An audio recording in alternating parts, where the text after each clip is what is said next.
नमस्कार, मैं हूं गोवर्धन धाम में। मेरे पीछे जो आप देख रहे हैं वह दान घाटी मंदिर है। यहीं से पूजा करके गोवर्धन की परिक्रमा शुरू की जाती है। भक्त की आस्था और प्रेम ईश्वर को साधारण इंसान बनने पर विवश कर देता है। चाहे सबरी के झूठे बेर हों या घर घर जाकर माखन की चोरी, यहाँ तक कि इंसानों के सामने भगवान ने भी हाथ फैलाकर दान मांग लिया। मथुरा के गोवर्धन की यह स्थली इस लीला के कारण भव्य बन गई। ब्रज गोपियां इसी रास्ते से मथुरा के राजा कंस को माखन का कर चुकाने जाती थी। कन्हैया इसी स्थान पर ग्वाल बाल के साथ माखन और दही का दान लेते थे। प्रभु की इस लीला के कारण ही इस स्थली को दान घाटी के नाम से जाना जाता है। मंदिर में विराजमान गिरिराज शिला पर श्रद्धा के फूल और दूध चढ़ाकर गिरिराज जी की परिक्रमा शुरू की जाती है। गोवर्धन की परिक्रमा 7 कोस यानी 21 किलोमीटर की है। यह 2 भागों में बटी है, बड़ी परिक्रमा और छोटी परिक्रमा। बड़ी परिक्रमा 12 किलोमीटर की है और छोटी 9 किलोमीटर की। परिक्रमा देने के 2 रास्ते हैं। पहला पक्की सड़क से होकर है और दूसरा कच्चा रास्ता जो गिरिराज जी की तलहटी से होकर गुजरता है। इस रास्ते पर परिक्रमा के साथ साथ गिरिराज जी के दर्शन भी होते रहते हैं। यह रास्ता प्राकृतिक सौंदर्य से भरपूर है। मैं धीरे धीरे अपने पहले पड़ाव पूछरी के लोटा की ओर बढ़ रहा था। रेत गर्म होने की वजह से मेरे पैरों में छाले पड़ गए थे। कुछ देर आराम करके मैं फिर से आगे की ओर बढ़ गया। कुछ ही चले थे कि एक मधुर स्वर मेरे कानों में पड़ा और कदम खुद ब खुद रुक गए।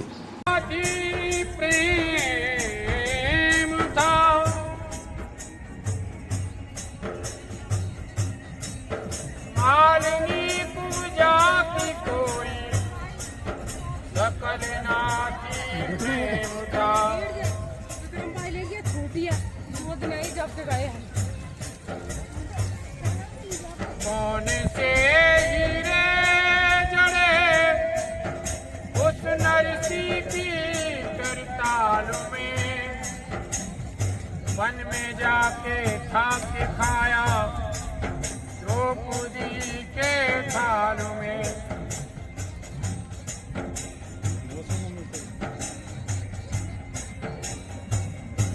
क्या समझ के बंध गए उस नंदा के जंजाल में, बांध कर निर्धन क्या लाया उस फटे रूमाल में।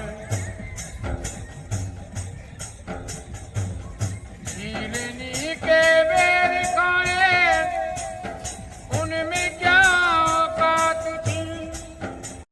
मैं अब बड़ी परिक्रमा के पहले पड़ाव पूछरी के लोटा पर पहुंच गया था। पूछरी का लोटा भगवान श्री कृष्ण के मित्र थे। इनका नाम मधुमंगल था। भगवान श्री कृष्ण ने ही पूछरी का लोटा को गोवर्धन पर्वत की तलहटी में विराजमान किया। इनके दर्शन के बिना गोवर्धन परिक्रमा अधूरी मानी जाती है।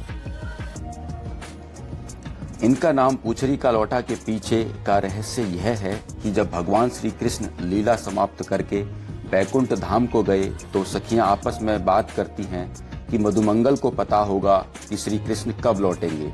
तो वे आपस में कहती हैं तू पूछ रही कि कृष्ण कब लौटेंगे। तो इसलिए इस जगह का नाम पूछरी का लोटा पड़ा।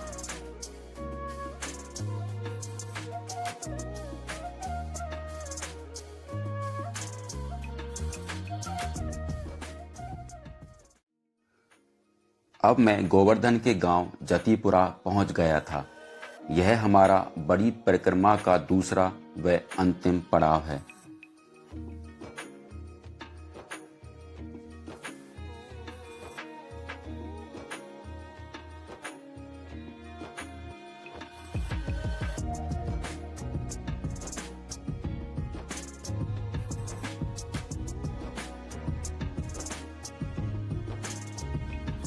इस स्थान को मुखारविंद कहते हैं।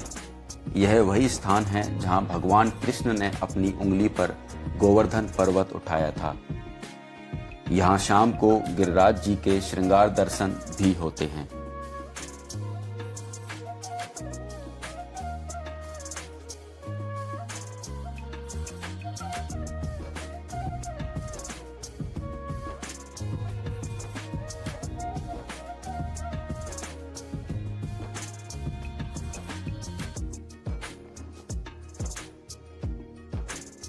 दर्शन करने के बाद मैंने यहाँ की विशेष आलू की जलेबी भी खाई।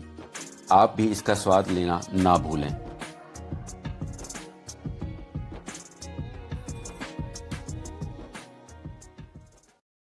मैं अब बड़ी परिक्रमा समाप्त करके छोटी परिक्रमा शुरू कर चुका था। छोटी परिक्रमा में सबसे पहले पड़ते हैं राधा कुंड व श्याम कुंड। वहाँ पहुँचने से पहले आपको राधा कुंड व श्याम कुंड के पीछे की कहानी बताता हूँ। तो कहानी ये है कि कंस ने श्री कृष्ण को मारने के लिए अरिष्टासुर नामक दैत्य को भेजा था। वह बछड़े का रूप धारण करके श्री कृष्ण की गायों के बीच में शामिल हो गया और उन्हें मारने के लिए आया। भगवान श्री कृष्ण ने उस दैत्य को पहचान लिया और उसका वध कर दिया। बछड़े का वध करने के कारण उन्हें गो हत्या का पाप लगा। इस पाप से मुक्ति के लिए राधा जी ने कहा कि उन्हें सभी तीर्थों के जल में स्नान करना चाहिए। श्री कृष्ण ने अपनी बांसुरी से एक कुंड का निर्माण किया और उस कुंड में सभी तीर्थों के जल को आमंत्रित किया, जिसमें स्नान करके वे गोहत्या के पाप से मुक्त हो गए। इस कुंड को श्याम कुंड कहा जाता है। श्री कृष्ण के कुंड को देखकर राधा जी ने भी अपने कंगन से एक कुंड खोदा। जब श्री कृष्ण ने उस कुंड को देखा तो उसमें प्रतिदिन स्नान करने और उनके द्वारा बनाए गए कुंड से भी अधिक प्रसिद्ध होने का वरदान दिया।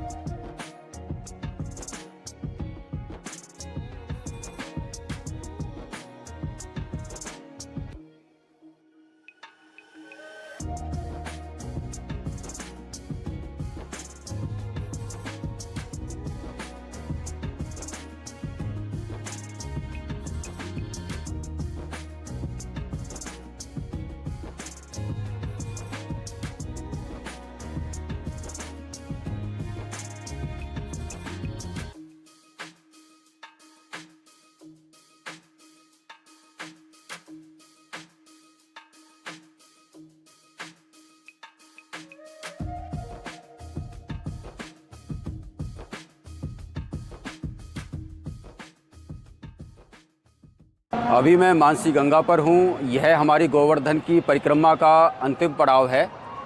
ऐसा कहते हैं कि यह भगवान श्री कृष्ण ने मानसी गंगा को अपने मन से प्रकट किया था। ऐसा माना जाता है मानसी गंगा में स्नान करना 1000 अश्वमेध यज्ञों के फल के बराबर है और यह गंगा जल से भी अधिक पवित्र है।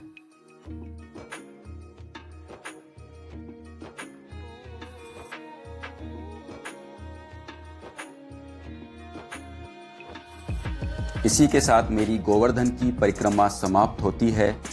आपसे फिर मिलेंगे किसी और स्पिरिचुअल यात्रा में। तब तक के लिए गिरिराज महाराज की जय।